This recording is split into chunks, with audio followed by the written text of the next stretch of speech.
Bonsoir à tous et bienvenue pour cette séance de l'Agora des Savoirs. Nous sommes ce soir particulièrement heureux de recevoir Paul Petittier, très éminente spécialiste de l'œuvre de Michelet. Paul Petittier a édité l'œuvre de Michelet et notamment l'Histoire de France aux éditions des Équateurs. Vous avez pu en voir quelques volumes avec un apparat critique et des introductions toujours très éclairantes qui ont permis à un très nombreux public de redécouvrir cette œuvre de Michelet absolument fondatrice. Paul Petittier dirige aussi une équipe qui est en train de préparer une édition de l'histoire de la Révolution française qui paraîtra dans la collection de la Pléiade en 2018. Et parallèlement, vous pourrez également découvrir sous forme numérique, cette fois-ci, les papiers et les documents de travail de Michelet, donc avec un accès direct à l'atelier de l'écrivain, l'atelier de l'historien, avec des manuscrits. Donc, grâce à Paul Petittier, des générations nouvelles de lecteurs ont pu se plonger dans l'œuvre fascinante de Michelet. Et nous avons tous été aidés dans cette redécouverte également par les livres que Paul Petittier a consacrés à Michelet. Je vous recommande tout particulièrement la géographie de Michelet au titre tout doux, tout anodin, qui recouvre un livre absolument passionnant puisque Paul Petittier montre comment la conception de la géographie de la France et de la nation française par Michelet s'inspire notamment des modèles biologiques de l'embryogénie tels qu'ils étaient en train de se définir au début du XIXe siècle. Donc c'est un exemple très remarquable de croisement des savoirs, de croisement des modèles ou de croisement des paradigmes. Je vous recommande aussi la lecture de la biographie que Paul Petittier a consacrée à Michelet aux éditions Grasset, parce que c'est une biographie vécue de l'intérieur. Michelet est un homme de l'intérieur et Paul Petittier montre bien comment chez Michelet la vie du corps, la vie des idées, la vie de la pensée sont vécues dans un même mouvement, dans une même dynamique. Certains d'entre vous ont peut-être entendu parler du journal de Michelet, Non expurgé, qui donne un certain nombre d'exemples de ce rapport au monde, qui est un rapport au monde très spécifique. Enfin, avec Claude Millier, Paul Petittier dirige la revue Écrire l'Histoire, dont vous pourrez découvrir les 2 derniers numéros sur la table à l'entrée. C'est une revue, pour notre propos, déterminante parce que c'est une revue résolument pluridisciplinaire, interdisciplinaire et qui donc croise le discours des historiens avec le discours venu de toutes sortes d'autres sciences et sciences humaines. Je vous donne quelques exemples de numéros récemment parus. La fin de l'histoire ou accélération au pluriel, et actuellement un très beau numéro en préparation sur la petite histoire que vous pourrez découvrir très prochainement avant la fin de l'année 2017. Aujourd'hui, Paul Petittier va nous parler, bien sûr, d'une question de franchissement des frontières, poser une problématique qui implique la porosité des frontières entre l'histoire et d'autres sciences humaines. Pour ceux d'entre vous qui apprécient l'œuvre d'Emmanuel Carrère, par exemple, ou de Laurent Binet, vous verrez, vous savez déjà à quel point ces questions sont contemporaines et ces questions nous parlent directement. Merci beaucoup d'être ici.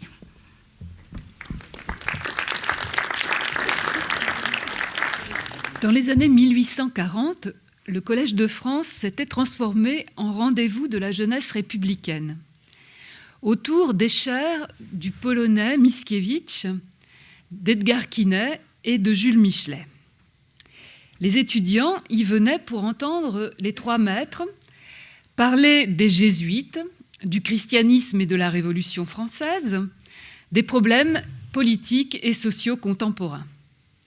Et Michelet s'adressait à eux en les invitant à chercher l'histoire dans la rue plutôt que dans les livres.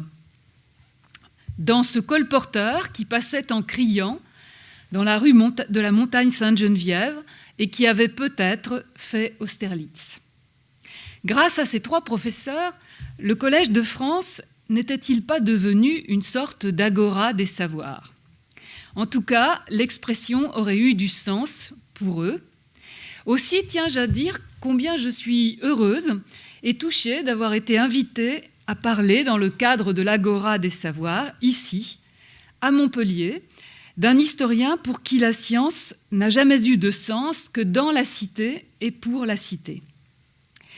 Qu'il ait consacré son premier cours au Collège de France à l'histoire de Paris, en 1838, en est peut-être, d'une certaine façon, le signe. Si l'on parle encore de Michelet aujourd'hui, et l'on cite fréquemment son nom, cela tient en premier lieu au fait que l'on voit en lui le père fondateur de l'histoire moderne, de la discipline qui se construit au XIXe siècle et qui, globalement, continue de se pratiquer aujourd'hui sur les bases sur lesquelles elle s'est fondée alors. Régulièrement, les historiens les plus éminents de leur génération lui rendent hommage. Gabriel Monod, le fondateur de la revue historique, à l'orée du XXe siècle, lui consacre des cours au Collège de France et une étude assez nourrie. Lucien Febvre, dans les années 1940, sous l'occupation allemande, consacre lui aussi un cours au Collège de France à Jules Michelet. Fernand Braudel, Jacques Le Goff, d'autres représentants de la Nouvelle Histoire ont salué son œuvre dans des articles ou des préfaces. Et enfin, tout récemment, en 2016, Patrick Boucheron, qui avait été élu à la chaire d'histoire du XIIIe au XVIe siècle au Collège de France, dans son discours d'ouverture, cite encore à plusieurs reprises l'historien, le grand historien du XIXe siècle. À bien considérer les choses, il y a là quelque chose d'un peu injuste, dans la mesure où Michelet s'inscrit dans un mouvement collectif d'où naît une nouvelle conception de l'histoire au début du XIXe siècle. Et il n'est pas le pionnier de cette conception renouvelée de l'histoire. Il s'inscrit dans une pléiade d'historiens, notamment les historiens libéraux qui, depuis la Restauration, ont œuvré à repenser l'histoire et à l'écrire différemment. Je vous ai mis les portraits sur cette diapositive, donc de Prosper de Barante, qui se trouve en haut à gauche. En dessous, sur fond rouge, c'est Augustin Thierry. Et puis, à gauche, c'est François Guizot, qui sont trois des noms les plus importants parmi une bonne dizaine d'autres personnalités, dont Adolphe Thiers, qui se fera connaître après sur d'autres terrains, ou François Mignet, ces deux historiens qui ne sont pas représentés ici, étant les premiers auteurs d'histoire de la Révolution française. Donc, lorsque Michelet se met à écrire son Histoire de France au début de la monarchie de Juillet, les premiers tomes paraissent en 1833, il se fonde sur les grands principes méthodologiques et de conception de l'histoire énoncés par ses prédécesseurs et déjà mis en application par ceux-ci. Alors je vais tout de même, en guise d'introduction, rappeler ces grands principes qui ont présidé donc au renouvellement de l'histoire, à une sorte de nouvelle histoire sous la Restauration. Premier principe, faire une histoire qui mette en valeur les acteurs collectifs plutôt que les têtes couronnées, les grands hommes, les dynasties. Montrer que même lorsqu'elle n'apparaît pas sur le devant de la scène, la partie la plus nombreuse de la nation est bien le moteur réel de l'histoire. Faire apparaître les luttes et les enjeux qui divisent les partis, les ordres, les classes, comme on dira bientôt, les institutions, les groupes, mettre en évidence le rôle de la masse, de la foule, de l'opinion, plutôt que de rester centré sur une histoire qui se contenterait d'énumérer les hauts faits des souverains qui ont régné successivement.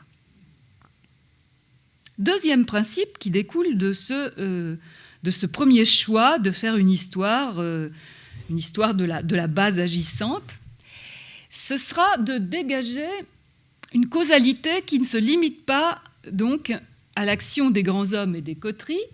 Donc, si vous voulez, en même temps qu'on met en avant l'acteur collectif, trouver des principes explicatifs qui dépassent les causes individuelles.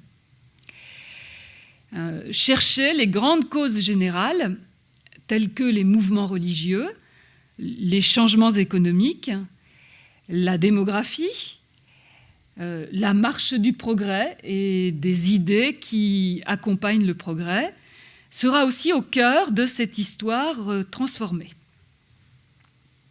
Troisième principe, fonder l'écriture de l'histoire sur des sources, sur l'utilisation de sources originales, se reporter aux récits contemporains, les mémoires, les chroniques, dans leur version d'origine. Et être attentif non seulement au contenu de ces mémoires et de ces chroniques, mais aussi à leur langue, parce que la manière de s'exprimer des hommes du passé témoigne d'un état de civilisation. Au-delà des mémoires et des chroniques, l'histoire telle que la pensent ces hommes de la Restauration va aussi prôner la redécouverte des actes originaux, comme on dit à l'époque, c'est-à-dire de tous les traités, tous les documents juridiques, tout ce que l'on peut trouver dans les archives, qui sont alors, au sortir de la Révolution française, dans un piètre état. On a des documents qui en témoignent. Michelet lui-même a été envoyé par Guizot en 1835 faire un voyage, une sorte d'inventaire des archives du sud-ouest de la France, et il décrit l'état dans lequel il trouve ces archives, gardées dans des greniers, des toitures mal isolées et souillées par les déjections d'oiseaux et autres. Donc l'intérêt pour les archives naît en même temps que ce projet de fonder une histoire sur les sources primitives, les sources originales. En même temps, bien sûr, l'histoire va se relier à toutes les techniques qui permettront de traquer le faux document et d'authentifier les documents sur lesquels elle s'écrira, à partir desquels elle s'écrira. Alors, pourquoi cet intérêt pour les sources originales, au-delà de l'idée de rechercher l'exactitude et la vérité historique? C'est aussi pour retrouver la couleur propre de chaque époque, pour ne pas représenter tous les rois, tous les hommes du passé habillés d'un même uniforme qui serait celui de la mode contemporaine des historiens, comme on avait tendance à le faire sous Louis XIV, où on représentait les hommes du passé dans des costumes qui étaient finalement assez proches de ceux qu'on pouvait voir autour de soi. Donc l'idée de restituer au passé son caractère matériellement, si vous voulez, différent de la réalité contemporaine devient importante. Donc se reporter aux textes originaux, aux mémoires, aux chroniques, comme je le disais tout à l'heure, permettra de goûter la saveur particulière, l'étrangeté des moments passés. Mais l'autre raison qui pousse à s'intéresser aux documents que je citais, c'est aussi qu'il s'agit de lire entre les lignes de ces documents une histoire qui n'est pas forcément celle que la mémoire officielle transmet. Entre les lignes des documents, dans les détails des mémoires ou des chroniques, les historiens vont pouvoir traquer ce qu'ils ont entrepris de rechercher, c'est-à-dire la vie de ceux qui n'ont pas laissé de nom dans l'histoire. Au détour d'une chronique, on pourra trouver des informations sur la façon dont vivaient donc les anonymes, le peuple, les gens du tiers-état, que les monuments historiques ne célèbrent pas et n'évoquent pas. L'autre aspect de la pratique nouvelle de l'histoire qui va se corréler à ce report aux sources originales va être celle d'écrire l'histoire en donnant ses sources et ses preuves, et donc la pratique des notes de bas de page, ou de fin de chapitre, la pratique de l'apport des références va se généraliser petit à petit au fil du XIXe siècle. Dernier principe important de cette histoire nouvelle, c'est de faire une histoire totale, une histoire qui prenne en compte tous les aspects de la vie humaine et qui ne se limite pas, comme antérieurement, aux grands événements politiques et militaires, les traités, les mariages et les naissances dynastiques, les guerres, les victoires, les défaites, mais donc une histoire totale qui prenne en charge l'histoire de la civilisation, pour le dire comme François Guizot l'énonçait, puisqu'il consacre en 1828-29 un grand cours à la Sorbonne à l'histoire de la civilisation en Europe, et puis il en fera un autre sur l'histoire de la civilisation en France. Donc déjà, c'est l'idée que l'histoire doit être une histoire de toutes les dimensions de la vie humaine, et elle doit essayer de montrer comment toutes ces dimensions concourent à faire évoluer les sociétés, à faire évoluer la culture, la civilisation, et à transformer la vie des sociétés en une transformation, en un tableau perpétuellement changeant. Donc, j'en reviens à mon point de départ. Après tout, si lorsque Michelet arrive, ces grands principes sont posés, et il faut bien dire qu'il va les reprendre, pourquoi est-ce que son nom se dégage de celui de cette pléiade d'historiens? Pourquoi est-ce qu'il reste celui auquel on se réfère le plus? Alors bien sûr, les autres n'ont pas été engloutis dans l'oubli. Il y a des spécialistes universitaires qui œuvrent à les faire connaître et à mieux comprendre leurs pensées. Pourtant, ils sont loin d'être parés du même prestige. Alors c'est d'autant plus curieux que Michelet n'est l'auteur d'aucune œuvre qui serait une sorte de discours de la méthode. Aucun texte qui soit consacré à exposer sa conception de l'histoire et sa pratique d'historien. Il a bien écrit en 1869, une fois que son histoire de France a été finie, elle compte quand même 17 tomes, il lui a fallu du temps pour la finir, entre 1833 et 1868. Donc, au bout de cet énorme travail, il écrit une grande préface pour la republication de son histoire de France. Mais ce texte, magnifique par ailleurs, se rapproche plus de ce qu'on appelle actuellement l'égo-histoire, c'est-à-dire de la manière dont un historien va envisager le tressage de son histoire personnelle avec l'histoire qu'il écrit, que d'une introduction à la méthode historique. Donc, à quoi tient le fait que l'histoire de Michelet ait laissé ce souvenir persistant? Alors, dans un premier temps, je dirais que les 4 principes de la nouvelle histoire que j'ai énoncée, que je viens d'énoncer, et qu'il a tous mis en pratique, eh bien, il se les est appropriés d'une manière personnelle, mais aussi en les radicalisant, d'une manière à la fois intense et décalée, qui les fait apparaître sous un autre jour et qui, à chaque fois, les transforme en problèmes.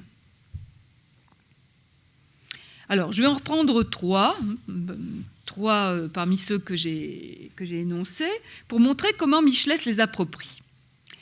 Tandis que les historiens de la Restauration, dont ces 3-ci sont les meilleurs représentants, insistaient sur le fait que les classes moyennes étaient les vrais acteurs de l'histoire, Michelet, lui, prend à la lettre le principe que les plus nombreux sont ceux qui font l'histoire. Et lui, il va insister plutôt sur la manière dont le quart-État fait l'histoire plutôt que le tiers-État. C'est-à-dire que pour lui, les plus nombreux, ce n'est pas tant la bourgeoisie que les pauvres, les démunis, les sans-grades, et même aussi celles que l'on considère habituellement comme extérieures à l'histoire, c'est-à-dire les femmes. Donc il déporte vers ceux dont on ne parlait pas encore chez ces historiens, le projet de faire une histoire des anonymes. Donc de ce point de vue, il radicalise le programme de ses devanciers. En même temps, il le complique beaucoup, ou il se complique beaucoup la tâche. Non seulement parce qu'il se fixe de retrouver une histoire presque muette, mais aussi parce que l'acteur principal de son histoire est dispersé, fragile, intermittent, parfois absent à lui-même et à son rôle. Michelet doit donc assumer d'affronter de temps en temps ce qu'il appelle, d'une belle expression, les silences de l'histoire. Les silences de l'histoire, ce sont les moments dramatiques sur lesquels il ne reste presque aucun document, comme par exemple... je parle aussi dans le cadre de l'histoire telle qu'on la pratique vers 1830, 1850, c'est-à-dire où l'historien n'a pas à sa disposition tous les instruments que peuvent avoir les historiens actuels. Donc, par exemple, lorsque Michelet arrive à la grande jacquerie du XIVe siècle, il est confronté à un événement sur lequel, à part quelques chroniques médiévales, on n'a pas beaucoup de renseignements. Donc il y a cette difficulté de retrouver une histoire très peu documentée. Et puis il y a cette difficulté aussi de vouloir faire une histoire du peuple, alors que parfois le peuple, comme personne morale, comme présence dans l'histoire, va sembler s'évanouir. Pour ce qui est du recours aux sources originales, Michelet a eu la chance d'être nommé en 1830 directeur de la section historique des archives du royaume. Donc, à partir de l'automne 1830, il est au cœur des archives.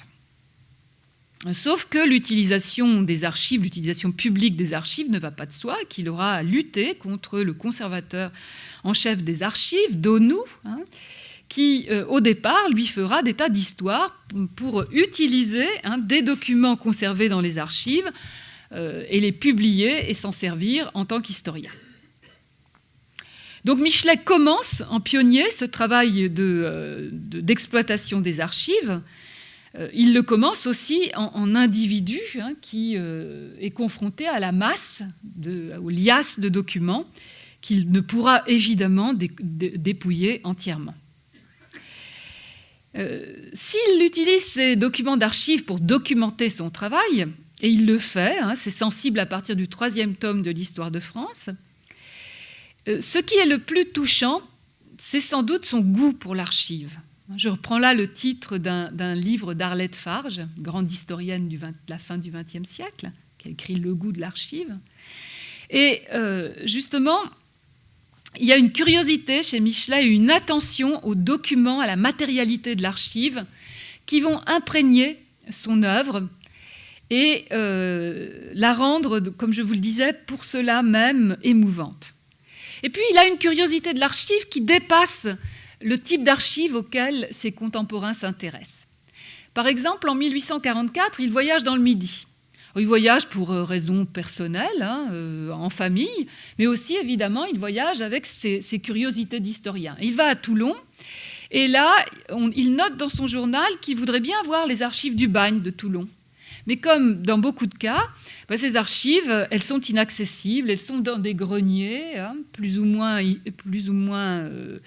dans lesquels il faut monter avec des échelles, ou parfois il n'y a pas d'échelle pour y monter. En tout cas, Michelet échoue. Il n'arrive pas à voir les archives du bagne. Et pourtant, dit-il, comme ça aurait été intéressant de voir d'où venaient les gens, les bagnards, quels étaient leurs métiers d'origine, quel était l'âge auquel ils arrivaient ici. Vous voyez, programme d'enquête original parce qu'il s'intéresse aux parias, à ceux qu'on a enfermés. Et il ne pourra pas le conduire. En revanche, il est aux premières loges pour exploiter les archives de la Révolution française et tous ces documents qui étaient conservés dans l'armoire de fer, c'est-à-dire les documents secrets de la monarchie.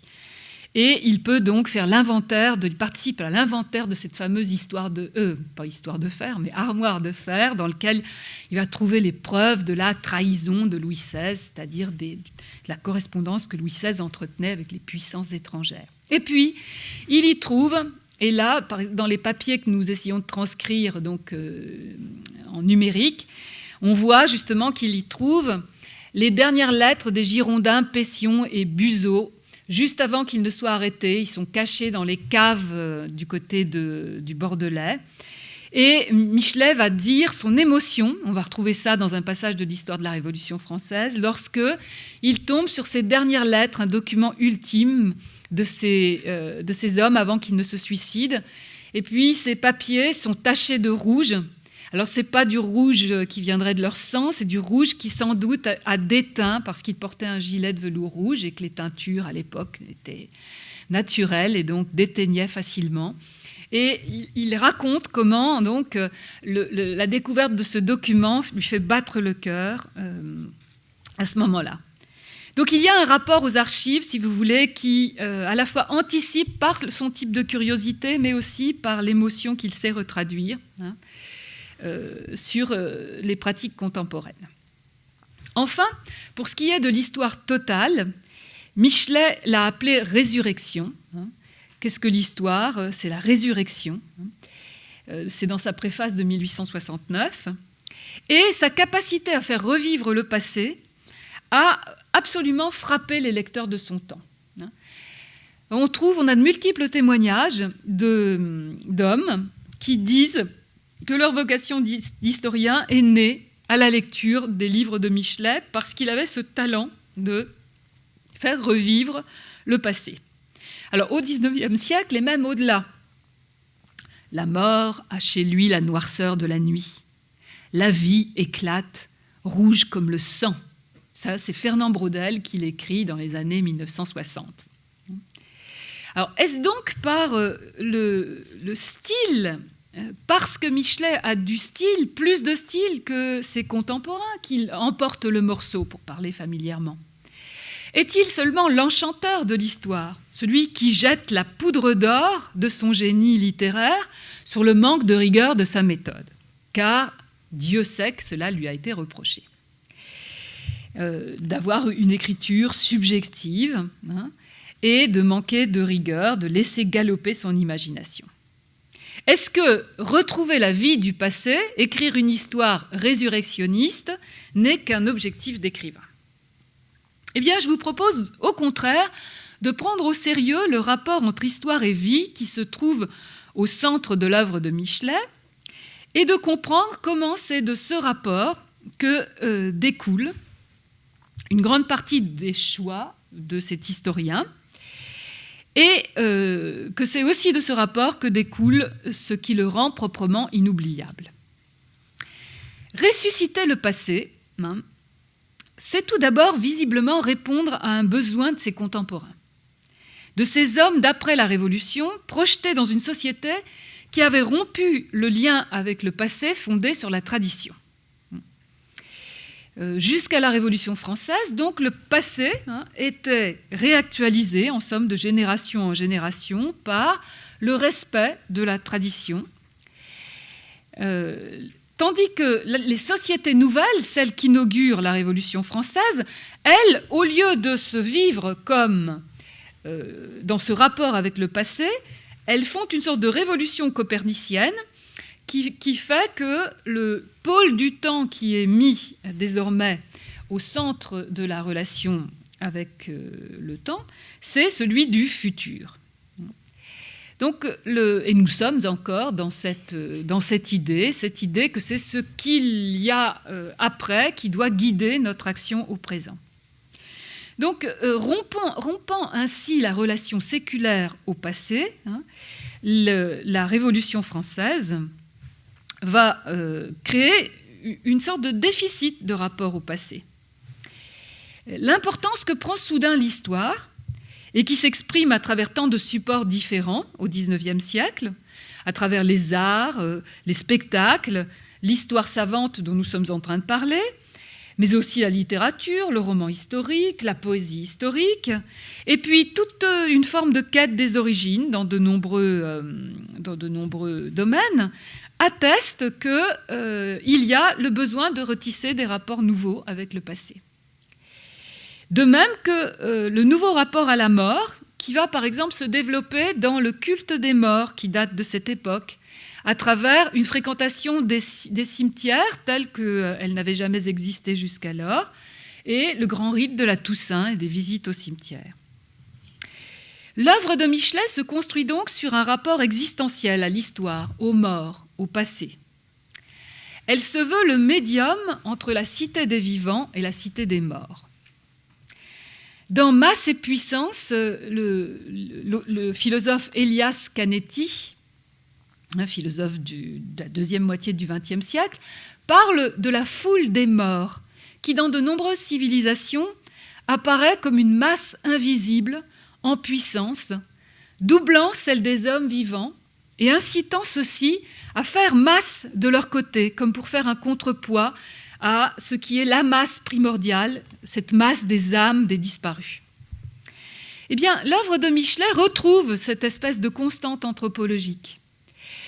Elle évoque les cohortes des morts. Je vous ai mis là sur la diapositive un texte très connu de Michelet, La vision des archives. Ce qu'il dit de sa première entrée dans les réserves des archives et de la manière dont il dit y avoir entendu la voix des morts qui se pressaient autour de lui justement pour revenir à la vie. Un petit peu comme les épisodes de descente aux enfers dans les épopées antiques. Donc, l'œuvre de Michelet, elle se fonde sur ce besoin de ses contemporains de rétablir un rapport avec les morts, avec le passé, et elle va mettre en communication la masse invisible des disparus avec ceux que les sociétés en voie de démocratisation placent désormais sous le signe de la masse.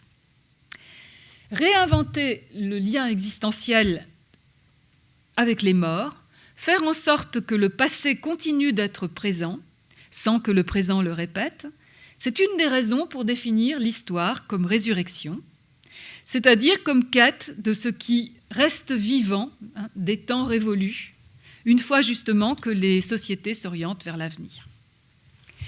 Mais il est une autre raison, plus épistémologique, d'attacher l'histoire à la vie.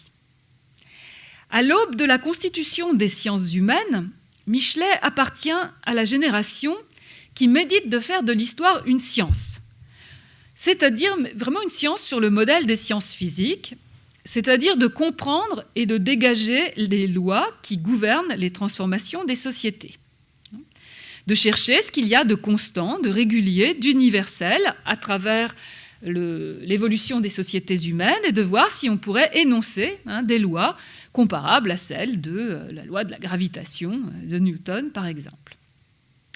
Or, évidemment, cette ambition qui anime dans le domaine des sciences humaines naissantes tout le XIXe siècle, que Auguste Comte va pouvoir formuler ou pour la sociologie, par exemple, cette ambition pose la question de savoir si la science du fait humain peut justement être calquée sur la science de la matière et de la nature.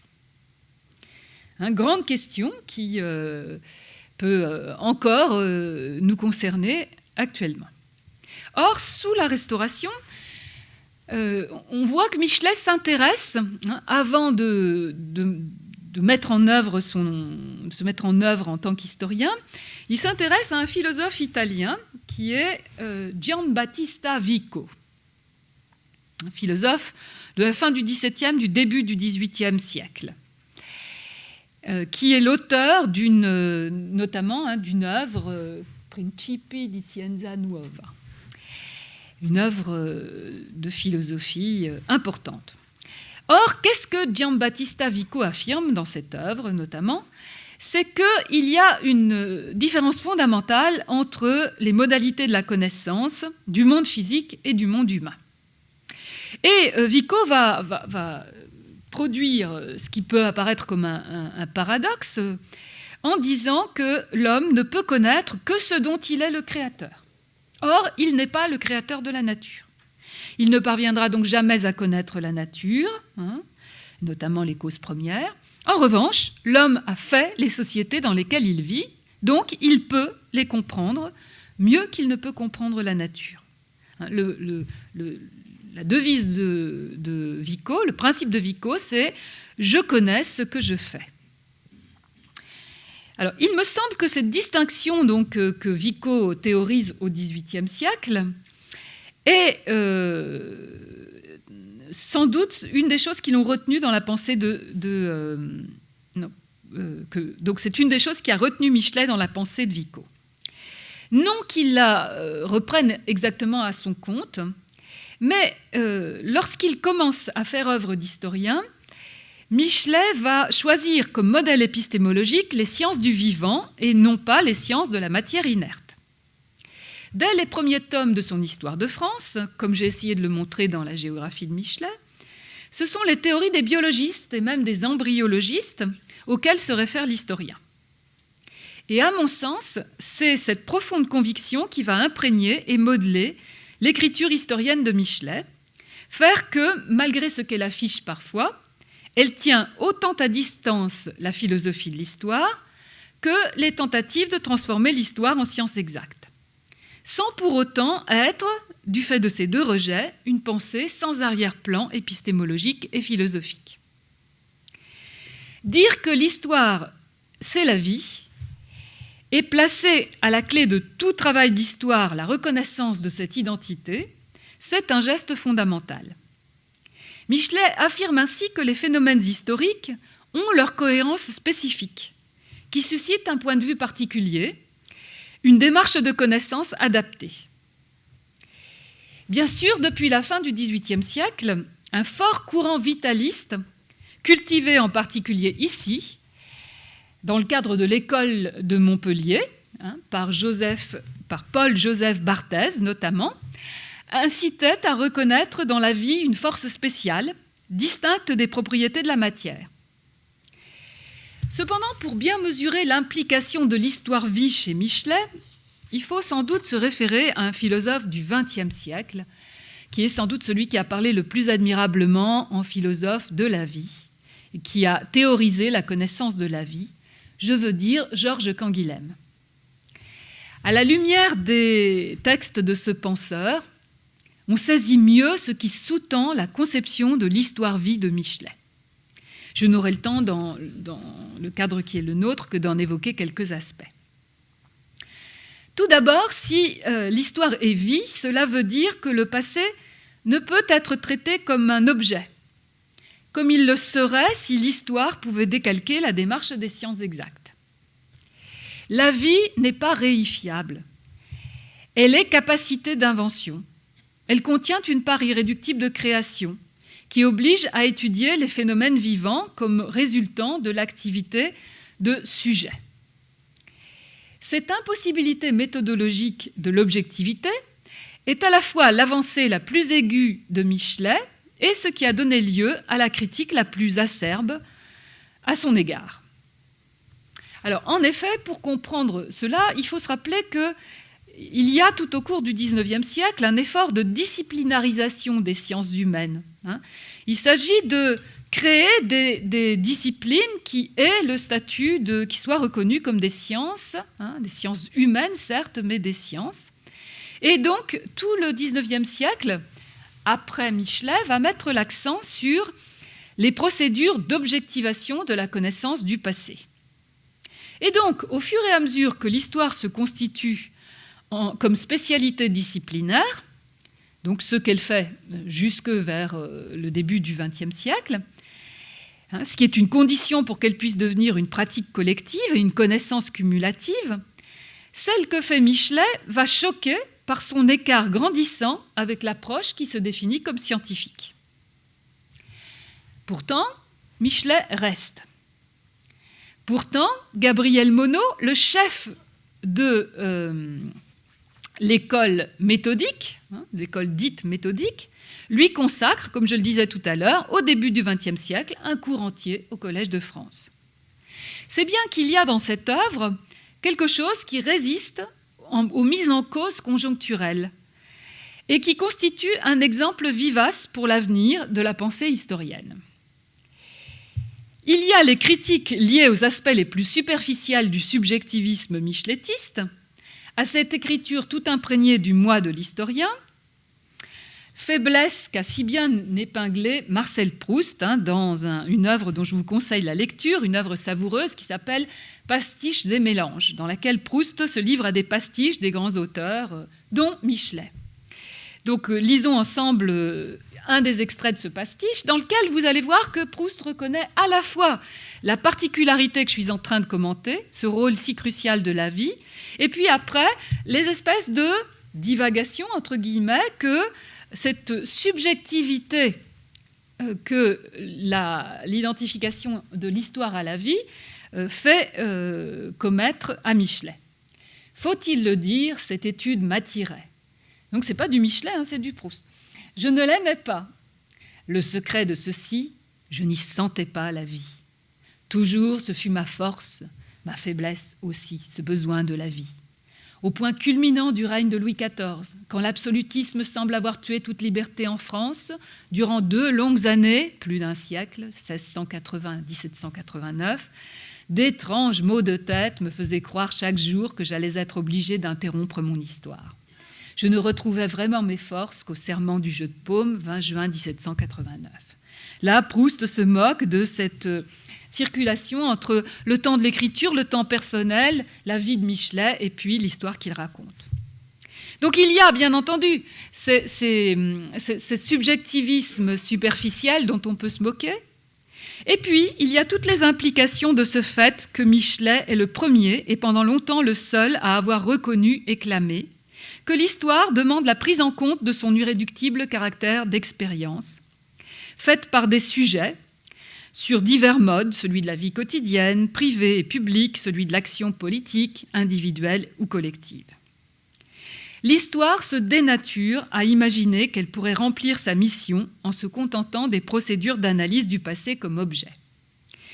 Et depuis longtemps, disons depuis l'école des annales, mais peut-être déjà dans l'école positiviste, de façon non affichée mais réelle, l'histoire est travaillée par la nécessité d'inventer des formes de connaissance d'un passé fait par des sujets, d'un devenir pris en compte par des agents humains. D'où la persistance de Michelet, qui accompagne les vagues successives d'historiens dans l'invention de formules épistémologiques nouvelles pour approcher de cette connaissance. Parmi les autres conséquences découlant du rapprochement entre l'histoire et la vie, soulignons encore celle-ci. La vie, affirme Canguilhem, se place d'emblée sur le terrain de la valeur. Elle est polarité dynamique. Elle choisit ce qui lui permet de se maintenir et de se développer. Elle exclut le reste. Dès qu'il y a du vivant, il y a de la valeur, du choix, des choses qui sont affectées d'un sens positif et d'un sens négatif. L'organisme vivant ignore l'indifférence. Il affecte de valeurs positives et de valeurs négatives les éléments de son environnement. Cette considération du philosophe trouve une résonance immédiate dans la façon dont Michelet écrit l'histoire, dans son refus de l'indifférence en tant qu'historien, dans ses efforts pour réveiller le lecteur, dans le pathos qu'on lui reproche souvent. Les délicats, peut-être, là je lis du Michelet, les égoïstes diront « Écartez ces détails, peignez-nous cela à grands traits, noblement, avec convenance, vous nous troublez les nerfs. » À quoi nous répondrons « Tant mieux si vous souffrez.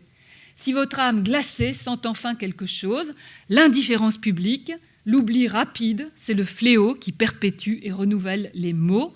Souffre et souviens-toi, memento. » C'est à propos de la révocation de l'édit de Nantes qu'il le dit et des persécutions des protestants. Mais c'est aussi au niveau des choses de l'histoire, non pas seulement de l'écriture de l'histoire, mais de l'histoire qu'il raconte, que Michelet insiste sur l'implication morale, affective, émotionnelle de tous ceux qui sont pris dans une époque donnée. Le devenir lui-même résulte de la polarité dynamique de la vie, sociale comme biologique, et de la création de valeurs. La place que prennent les émotions et l'imagination dans la conception micheletiste de l'histoire se rattache directement à cela, et c'est le point que je voudrais maintenant aborder. Lorsqu'un grand historien comme Guizot, dans son Histoire de la civilisation en Europe, déploie le panorama des transformations qui conduisent de la chute de l'Empire romain aux États-nations modernes, le lecteur est impressionné par la puissance synthétique du penseur, qui parvient à exposer de manière parfaitement cohérente, en 14 leçons, la combinaison de facteurs qui ont provoqué l'évolution multiséculaire de l'Europe et ses aboutissements culturels et sociaux, mais point de silhouette humaine ou quasiment. Guizot s'en tient au niveau des processus, sans s'interroger sur la manière dont les acteurs concrets ont vécu les choses. De ce point de vue, l'histoire de Michelet se situe aux antipodes de celle d'un Guizot. Elle s'efforce de retrouver les émotions et les représentations qui ont été à l'impulsion des transformations historiques.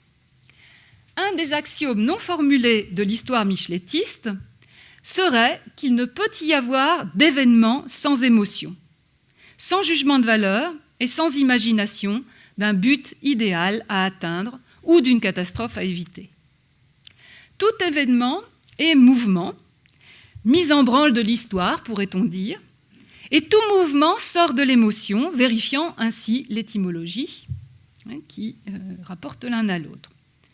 Racontant le début des croisades, par exemple, Michelet écrit, vous avez la citation, « Tous ces motifs, il vient d'évoquer la situation politique dans le bassin méditerranéen, un peu à la Guizot, tous ces motifs n'auraient pas suffi pour émouvoir le peuple et lui communiquer cet ébranlement profond qui le porta vers l'Orient.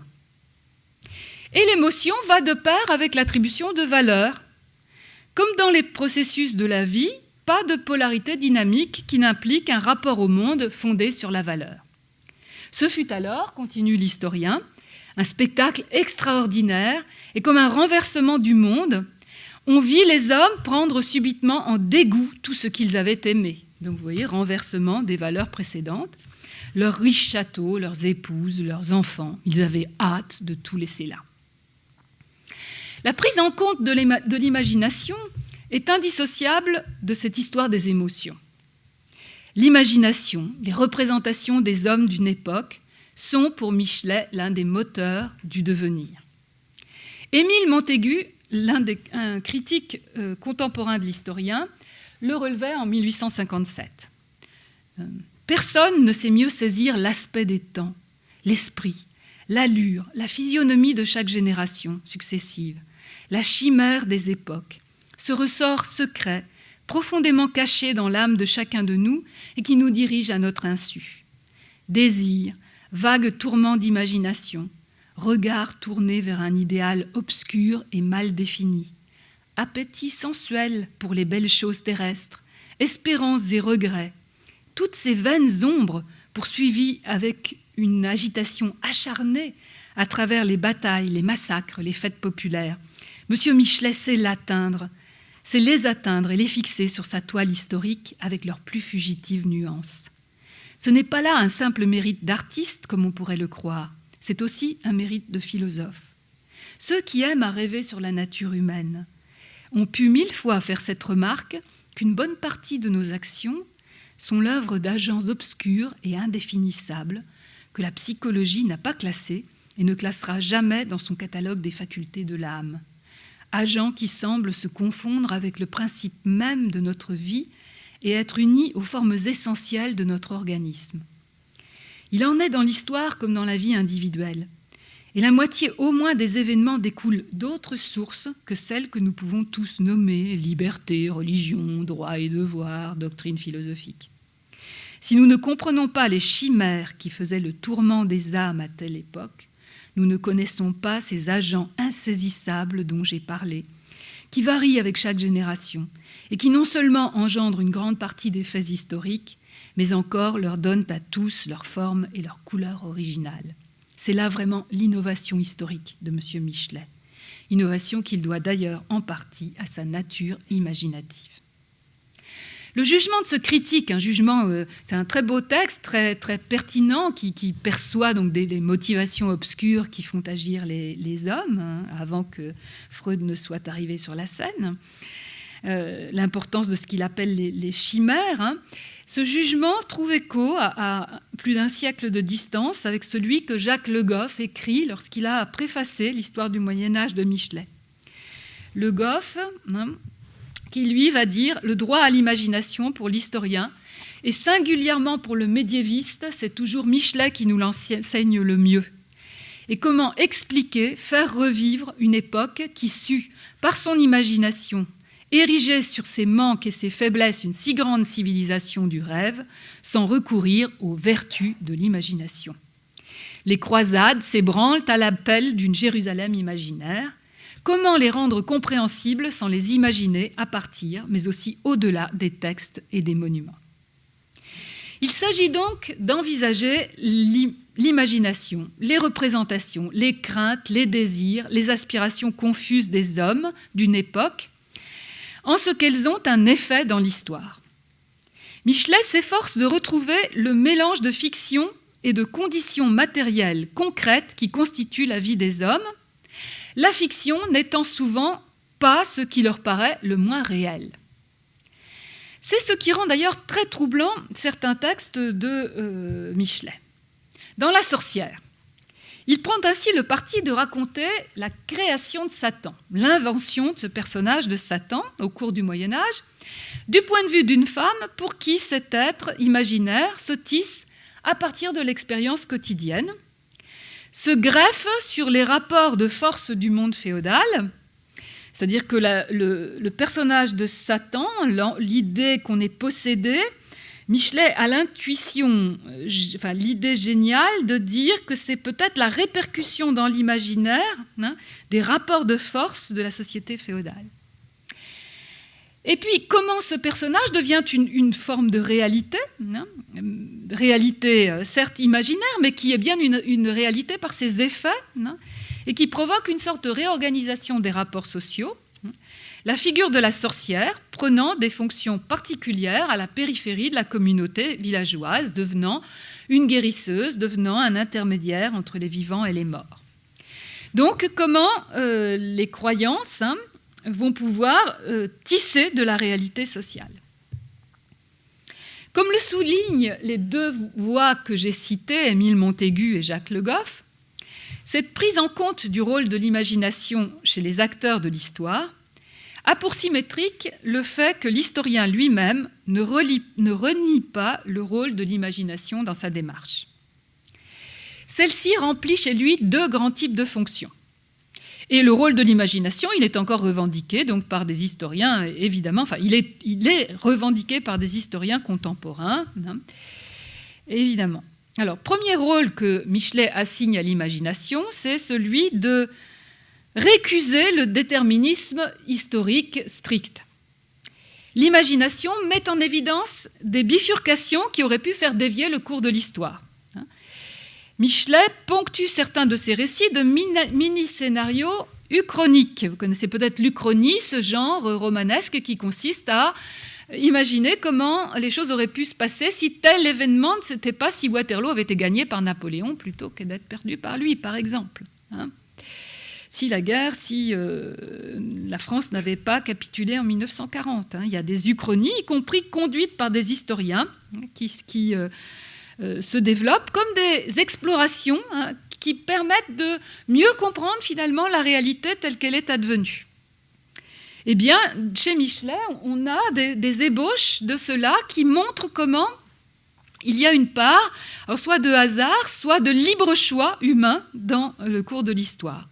Que serait-il arrivé si le Parlement n'avait fait la sourde oreille, écrit-il au moment de la Fronde, s'il eût relevé la chose, s'il eût eu Paris pour auxiliaire et son glaive innocent, dont riaient les bandits, aurait eu le fil et la pointe. La cour, devant un tel procès, eût été trop heureuse de recevoir les conditions du tiers. Une politique nouvelle eût commencé, anticléricale, anti-espagnole, le cahier du tiers l'indiquait. Et il traite souvent certains événements, les révoltes en particulier, ou bien certains livres, comme formulant des possibles non retenus par l'histoire, immédiates, mais pas absolument perdus pour autant, faisant trace malgré tout et restant en cela réactualisable. Et là aussi, c'est une piste que des historiens actuels travaillent, comment la mémoire de certaines révolutions passées peut animer certaines révolutions actuelles, comment les révolutions arabes, par exemple, ont pu retrouver des mots d'ordre des révolutions du passé, de la Révolution française, comment il y a donc une mémoire discontinue des événements, mais qui, malgré tout, nourrit encore l'actualité. L'autre rôle de l'imagination, de l'historien, est de combler les vides, d'explorer le possible dont on n'a pas gardé trace. S'appuyant sur des indices, l'historien propose alors de dépasser les limites de l'histoire documentée. Ainsi, lorsqu'il reconstitue la vie intérieure de cette sorcière médiévale. S'aventurer hors des cadres de l'histoire qu'il était possible de faire de son temps, c'est à la fois risqué quant à l'exactitude factuelle et fécond quant aux nouvelles propositions que cela permet de formuler. Même compte tenu de toutes les erreurs de son interprétation de la sorcellerie, il reste que l'œuvre de Michelet est la première à rattacher ce fait, rejeté par ses contemporains dans le non-sens de la superstition, à une histoire du pouvoir et du contrôle des individus. Les caractéristiques de l'histoire micheletiste que nous venons d'évoquer pointent le fait qu'il s'agit d'une histoire écrite au sens littéraire du terme, d'une histoire qui utilise l'expressivité formelle pour atteindre sa capacité maximale de signification, pour excéder les schémas explicatifs explicites qu'elle sent bien insatisfaisants, incomplets, insuffisants. L'écriture fait que l'histoire micheletiste excède les limites fixées par les conditions matérielles de la recherche historienne à l'époque où il écrit, ainsi que les possibilités de théorisation contraintes par l'outillage mental et le cadre idéologique de son temps. On parle souvent de roman à propos de l'histoire de Michelet, parce que c'est la catégorie qui vient le plus facilement à l'esprit pour qualifier la dimension littéraire de l'histoire. On a tous en tête les romans historiques. Or, il me semble que ce n'est pas la bonne référence. L'histoire de Michelet, elle n'est pas vraiment romancée. En tout cas, elle ne se lit pas comme un roman. C'est tromper un lecteur potentiel que de lui faire croire cela. Pour Michelet, l'histoire est d'abord poésie. Alors, au sens large du terme, qu'a répandu le courant romantique et qui remonte à l'étymologie du terme de poésie ou de poème.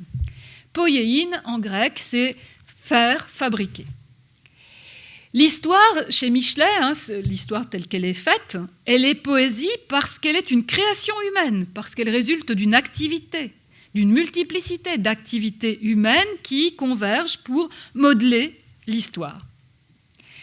Et l'histoire qu'écrit l'historien doit être l'équivalent de cette œuvre inscrite dans la réalité. Elle-même ne dira bien ce qui a eu lieu que si elle est élaborée comme une œuvre d'art. C'est aussi la raison pour laquelle il ne peut y avoir d'histoire que totale. Dans la mesure même où cette œuvre est une œuvre d'art, elle a une cohérence interne. Elle forme un tout. Il serait absurde d'en isoler une partie, un aspect. En tant que poésie, en tant qu'œuvre d'art, l'histoire, c'est un projet très romantique, l'histoire de Michelet intègre et dépasse les différents arts et peut s'appuyer sur toute leur gamme. Elle peut rivaliser avec la peinture en peignant des tableaux, comme le tableau de la France, qui déploie une sorte de panorama du territoire national. Elle peut confier au rythme une partie de sa signification, comme la musique donc. Elle peut jouer sur les subtilités d'une énonciation ventriloque pour faire entendre les voix du passé. Ajoutons d'autres aspects de cette élaboration littéraire. La notion de drame, qui sert à la fois de principe explicatif et de structure au récit. L'histoire est un drame pour Michelet. Là, il retrouve un peu Balzac, qui souvent construit ses romans comme des drames, qui voit des drames dans la vie quotidienne. Le drame, c'est-à-dire le conflit, l'opposition de forces. Donc, pour Michelet, l'histoire s'explique comme un duel de forces antagonistes, pas toujours les mêmes. À chaque tome de l'histoire de France, il va justement déterminer entre quelles forces et quelles forces se joue le drame. Entre l'Église romaine et la royauté de France, entre la France et l'Angleterre pendant la guerre de 100 ans. Parfois entre l'économie et la religion, à des moments où l'histoire se laïcise, entre la royauté et la féodalité sous Louis XI. Ces oppositions, leurs expressions changeantes, leur intensité variable, ordonnent ainsi la composition du récit et lui donnent sa couleur générale. Bien sûr, la mise en récit est un élément incontournable de cette histoire, mais elle n'est pas, comme chez Augustin Thierry, la dimension prépondérante du travail formel. Roland Barthes a montré que la part que prenait le discours, la parole de l'historien, le commentaire du sens de l'histoire chez Michelet. La mise en récit est plurielle et le plus souvent discontinue. Le récit, comme l'a montré Paul Ricoeur, sert à configurer un ensemble de faits et à leur donner un sens en fonction de relations logiques et chronologiques qui sont établies ainsi. Michelet use des possibilités configuratives du récit, mais en les appliquant à des niveaux très différents. Ce qui fait que son histoire n'est pas un grand récit homogène, comme parfois on voudrait nous le faire croire en disant que Michelet a écrit le roman national. Non, on est devant un texte qui présente plutôt des veines de récits, et des récits de différentes veines, si je peux me permettre de jouer sur ce mot. Michelet peut, par exemple, choisir de développer un événement sous forme de scène, comme l'assassinat du duc de Guise qu'il raconte en Travelling. Ou bien, il peut adopter un point de vue proche de celui du roman policier, comme lorsqu'il explore les dessous de la mort de Gabrielle d'Estrées, la maîtresse d'Henri IV. Mais il peut aussi mettre en récit des faits qui ne reposent pas sur des personnages. Lorsque, à la fin du tome 2 de l'Histoire de France, il raconte l'évolution du style roman au gothique puis au flamboyant, comme vraiment une sorte d'histoire de métamorphose. Parfois, encore, le récit est une expérience de pensée.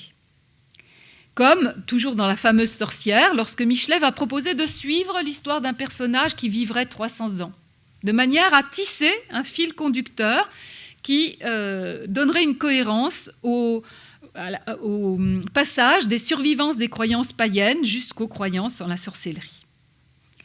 Ces mises en récit, justement parce qu'elles sont plurielles, correspondent à l'élaboration d'hypothèses historiques. On cherche dans l'histoire des fils interprétatifs. Et elles mettent en évidence des moments de rupture du sens, des moments où il faut trouver d'autres configurations pour retrouver des interprétations historiques. Parce qu'il a conçu son histoire comme une œuvre d'art, parce qu'il a eu le génie d'en faire vraiment une, Michelet a réussi à imposer dans l'histoire ses créations. Comme le rappelait Patrick Boucheron dans sa leçon d'ouverture au Collège de France, par exemple, Michelet a créé la Renaissance. Et rien ne peut effacer cette création. Certes, les historiens peuvent maintenant insister sur la continuité qui va du XIIIe au XVIe siècle et relativiser la rupture qu'avait décrite Michelet en 1855, mais ils ne peuvent réécrire l'histoire de l'historiographie. Ils ne peuvent faire que les effets du livre de Michelet ne se soient imprimés dans la culture européenne pendant presque un siècle. Et ces effets ne sont pas dus à l'autorité de l'historien, ils résultent de l'évidence de l'œuvre, de la force de sa présence, des multiples résonances que son écriture a données au concept de Renaissance. Créateur d'histoire, Michelet l'est donc à plus d'un titre, parce que ses œuvres apparaissent comme des créations, et parce qu'elles ont eu, sans doute, de ce fait, la vertu de modeler la vision de l'histoire, autant que, par exemple, les tableaux des impressionnistes ont fait voir autrement le paysage, et rien ne fera que nous ne verrons pas des paysages par le filtre des peintres impressionnistes, et rien ne fera que la Renaissance inventée par Michelet ne continuera pas à hanter nos consciences européennes. Cet exposé n'était pas destiné, vous l'aurez compris, à défendre l'exactitude factuelle de l'histoire micheletiste. Combat bien évidemment absurde. Comment, depuis le temps où il écrivait, n'y aurait-il pas eu une infinité de documents retrouvés, dépouillés, une infinité de données traitées qui ont fait bouger les lignes du savoir historien? Ce que j'ai essayé de vous montrer, c'est que par son caractère littéraire et artistique même, l'histoire de Michelet échappe, me semble-t-il, à la péremption. Cela explique que les historiens de diverses générations, jusqu'à aujourd'hui, s'y réfèrent, non comme à un père symbolique qu'il serait propitiatoire de mentionner, mais comme à une œuvre dont l'inventivité épistémologique et plus encore le rapport à l'histoire est encore indépassable. Parce qu'en plaçant l'histoire du côté d'une connaissance de la vie, il a ouvert de très profondes perspectives sur la complexité de sa compréhension, impliquant toujours le sujet. Parce qu'en écrivant l'histoire, il a inscrit dans son texte tant de possibilités de construire le sens qu'il demeure un formidable lieu de ressourcement pour la pensée historienne. Je vous remercie.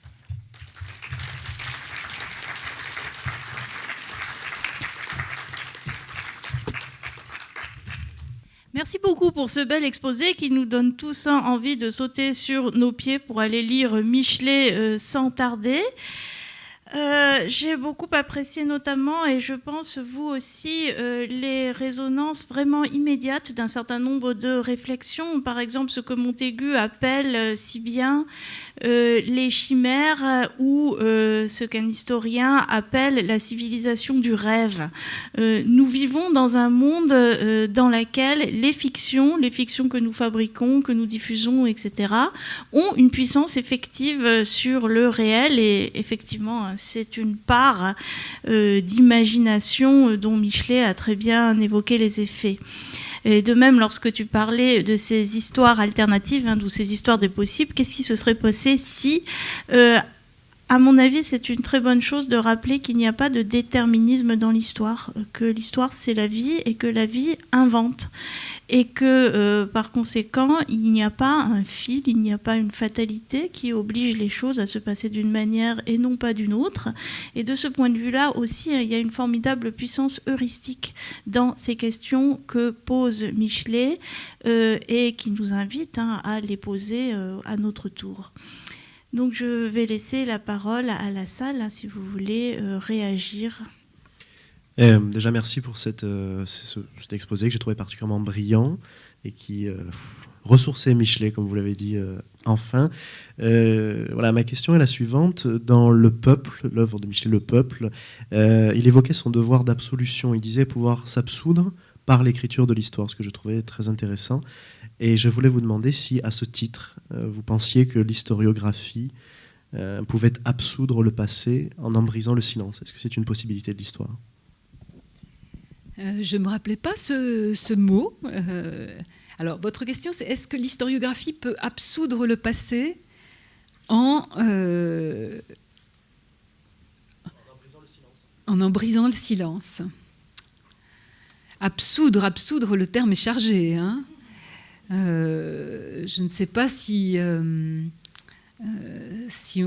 on pourrait aller jusqu'à ce terme. Est-ce que Michelet cherchait à absoudre le passé ? Je pense qu'il cherchait à donner à son lecteur, par exemple, évidemment, la question pour lui, par exemple, se pose dans l'histoire de la Révolution française, le procès du roi, la terreur, les guerres de Vendée. Hein, et il cherche il dirait peut-être apaiser les mânes des morts, c'est-à-dire rendre à chacun, dans le fond, les motifs qui l'ont fait agir. Hein, et peut-être après, comme il le fait pour le jugement de Louis XVI, laisser au lecteur, à partir des pièces qu'il aura pu constituer, laisser au lecteur le jugement final. Mais en tout cas, briser le silence, oui. Je crois qu'il souscrirait à cette mission de l'histoire, hein, de justement soulever la pierre que les monuments mettent sur certains événements. Il y a une très belle phrase dans la révocation de l'édit de Nantes sur un des monuments de cette ville, sur le Pérou, évidemment. Il ne pouvait qu'être sensible à l'espèce de dramaturgie qu'il y a sur cette place, mais dramaturgie qui célèbre le roi, qui célèbre Louis XIV. Et il dit qu'il voit derrière le Pérou, hein, dans les couleurs du couchant, tous les cris des martyrs, des Cévennes, du protestantisme. Et évidemment que sa mission d'historien, c'est de faire entendre aussi ces cris-là derrière la splendeur monumentale laissée par le passé.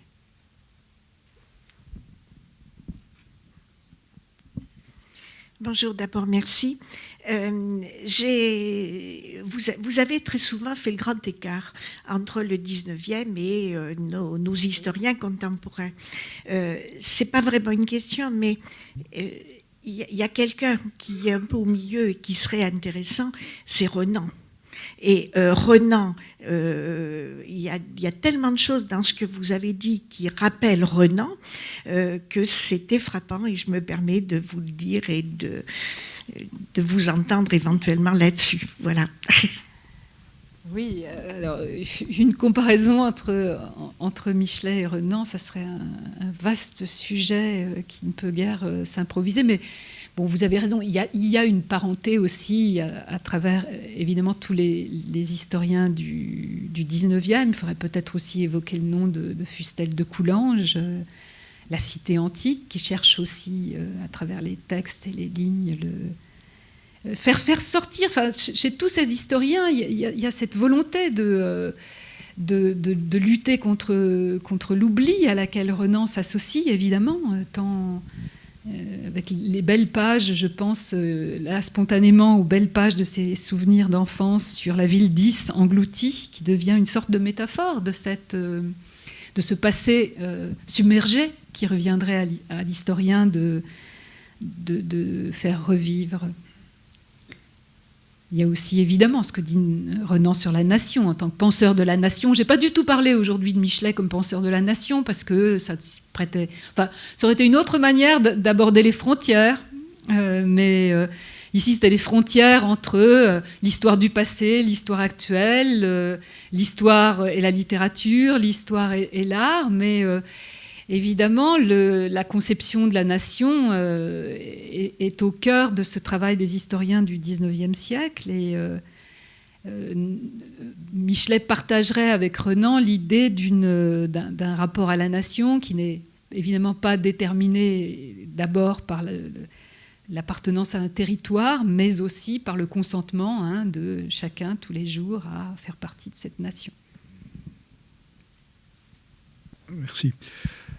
Oui, puisque on vient de parler de Renan, il y a un mot qui vient tout de même à l'esprit à propos de ces auteurs et chercheurs qui étaient aussi engagés dans leur siècle et dans la politique, qui ont eu aussi à payer le prix de leurs engagements.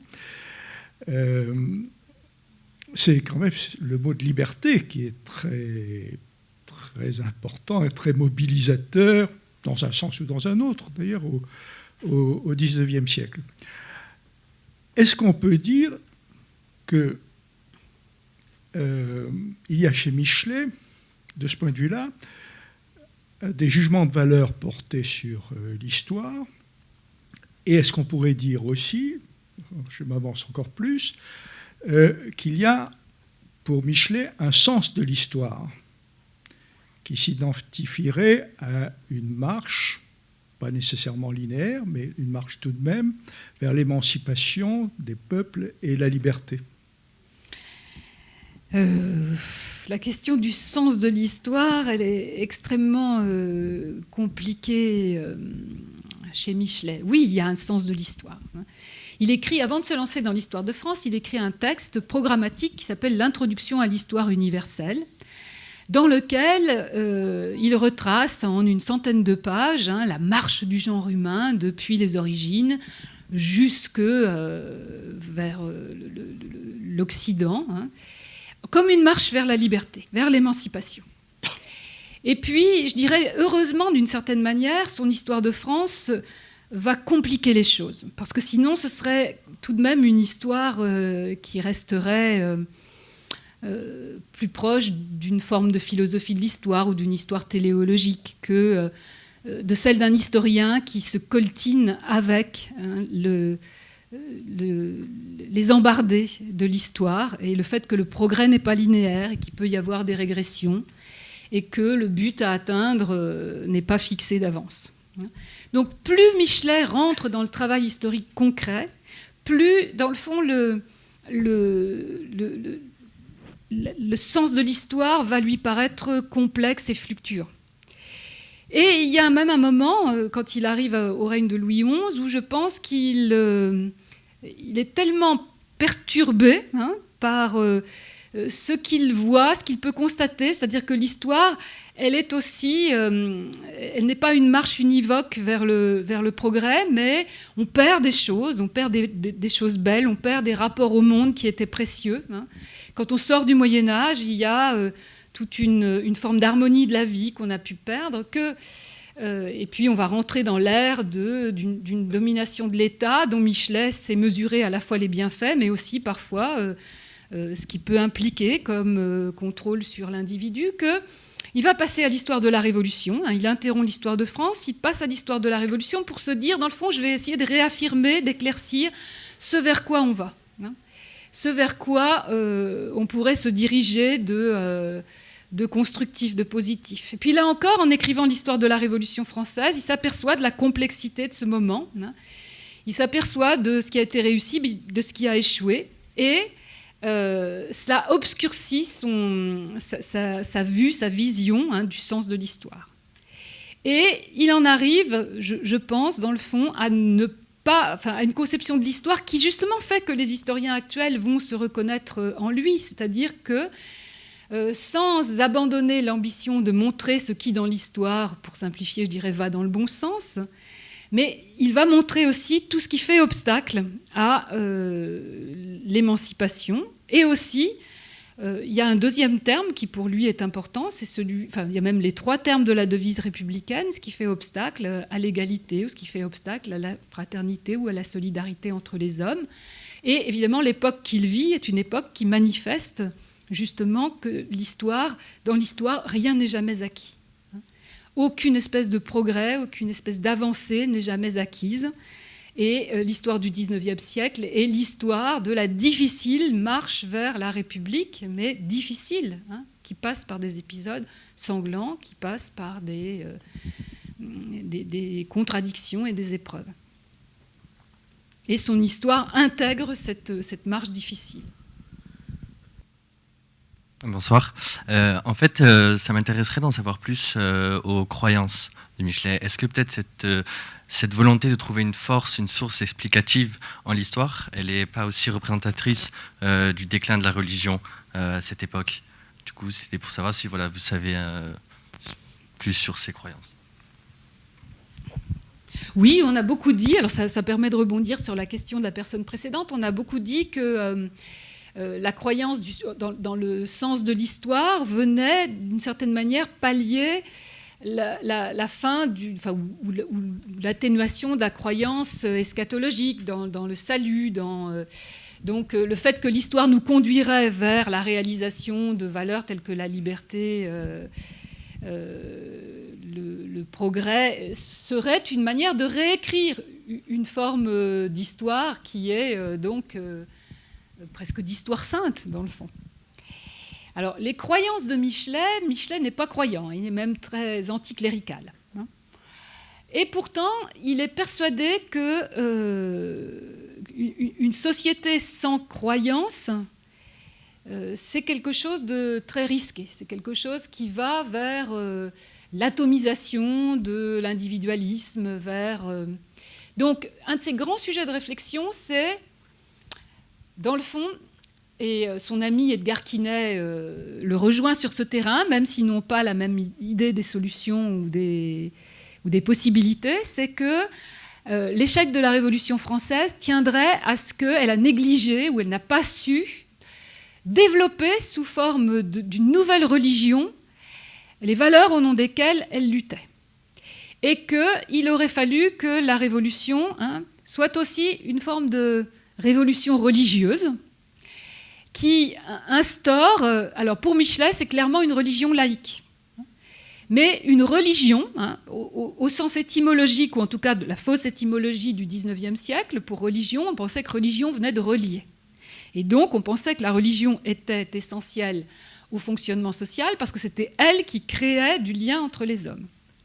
Donc, les révolutionnaires auraient dû inventer des formes de religion laïque, notamment à travers des fêtes, qui cultivent le sentiment du vivre ensemble et le bonheur du vivre ensemble, sans lequel toute société, à leurs yeux, enfin aux yeux de Michelet en tout cas, s'effondre. Donc il a écrit un livre inachevé qui s'appelle Le Banquet, par exemple, en parlant de ces... Il y a eu pendant la Révolution française des tentatives pour inviter les gens justement pour de banquets républicains à partager, à se retrouver dans la rue et à partager leurs provisions ensemble et à créer une forme de convivialité ou de festivité républicaine. Et donc, la question des croyances est vraiment au centre de cette idée, reliée sans doute à ce que j'ai essayé de vous montrer sur l'importance qu'avait pour lui l'imaginaire, la sensibilité, les émotions. Et donc, cette question du vivre ensemble, pour lui, si elle fait l'économie de cela, eh bien, elle va vers la violence, elle va vers l'individualisme, elle va vers la perte de ce qui peut constituer un tissu social solide. Je ne sais pas si j'ai répondu à votre question.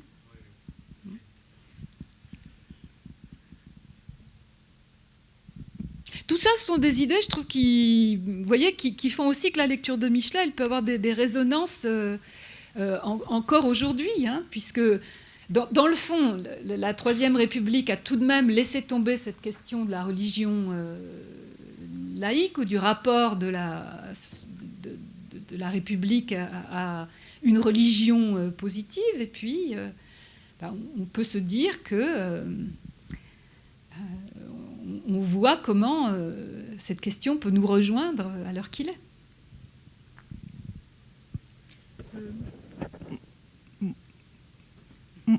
Je me pose la question, est-ce que Michelet ne s'est pas retrouvé devant des difficultés vis-à-vis des archives qui étaient constituées suivant l'ancienne histoire et donc qui ne mettaient pas en avant tout ce qui était peuple, tout ce qui était tous les principes que vous avez évoqués?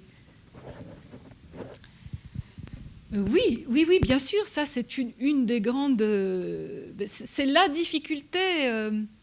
comme je vous le disais, de cette histoire qui, sous la Restauration, essaye de se fonder comme une histoire du peuple, comme une histoire faite par tous, et qui n'a pas encore à sa disposition des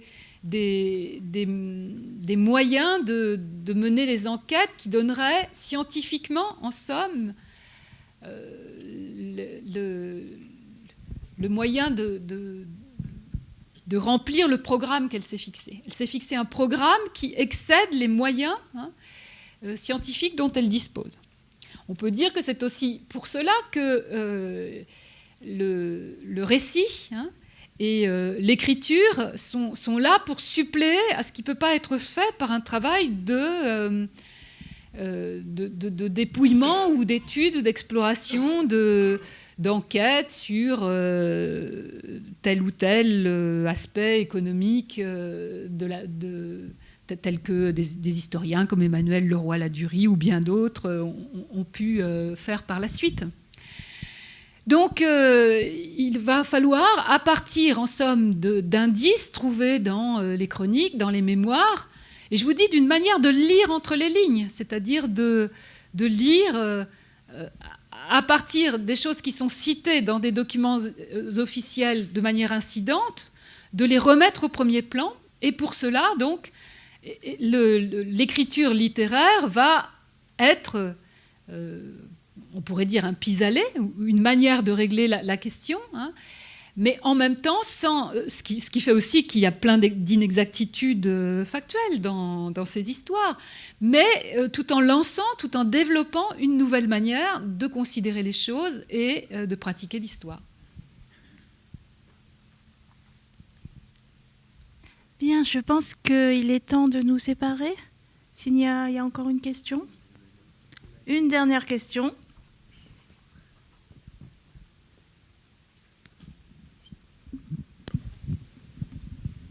Bonjour. Je me demandais par rapport justement à cette étude des archives, est-ce que au bout d'un moment, Michelet avait mis en place de sortes de grilles de lecture, en fait, des choses qu'il retrouvait progressivement, qui aient pu lui permettre de mettre en place une sorte de méthode, entre guillemets. Voilà. C'est pas... Alors, quand on aura fini la transcription numérique des papiers préparatoires de l'histoire de la Révolution française, peut-être que je pourrais, à ce moment-là, vous répondre. Il faut que vous me laissiez votre adresse mail. Par exemple, il y a dans cet ensemble de papiers que nous sommes une équipe à dépouiller, il y a les notes qu'il a prises dans les archives de l'hôtel de ville de Paris, avant que cet hôtel de ville ne brûle au moment de la Commune. Et c'est très intéressant parce que ce sont quasiment les seuls témoignages qu'on ait sur ces archives qui ont brûlé depuis. Hein. Ce sont les notes que Michelet a prises sur ces registres. Qu'il ait une méthode, je n'ai pas vraiment une méthode au sens que vous évoquez d'une grille, je n'en ai pas vraiment l'impression. Je pense quand même que le goût de l'archive dont je vous parlais, le fait d'être sensible à la matérialité de l'archive, à certains... vous voyez, parfois à l'encre employée, parfois à l'écriture employée, fait qu'il va se laisser guider dans cette jungle des archives, que sont les archives à l'époque, plutôt par certaines questions qu'il peut avoir en tête, hein, certaines choses qu'il veut vérifier, plutôt qu'une grille de lecture méthodique. Ça, je crois que... pour appliquer des grilles de lecture méthodique, il faut soit être beaucoup, soit décider d'exploiter méthodiquement un tout petit problème, hein, mais que lui, il voulait écrire toute une histoire de France, hein, et que s'il voulait tenir cette gageure, il ne pouvait procéder que par sondage, en fonction de questions qu'il se posait. Bien, avant que nous nous séparions pour aller tous lire Michelet, j'avais envie de dire vivre Michelet. Hein. Vous allez voir si ça vous est pas encore arrivé, c'est une expérience qui retentit au plus profond de nous-mêmes. Donc, avant que nous allions vivre tout cela, je voudrais, en guise de conclusion, reprendre une citation que vous avez vue apparaître tout à l'heure, mais qui me semble essentielle pour l'histoire, pour la littérature, pour Michelet et pour nous. Michelet écrit « L'indifférence publique, l'oubli rapide, c'est le fléau qui perpétue et renouvelle les mots. Souffre et souviens-toi, memento. Et donc, souvenons-nous. » Merci beaucoup. Merci beaucoup, Paul Pétitier. Merci beaucoup aussi à Corinne Samina.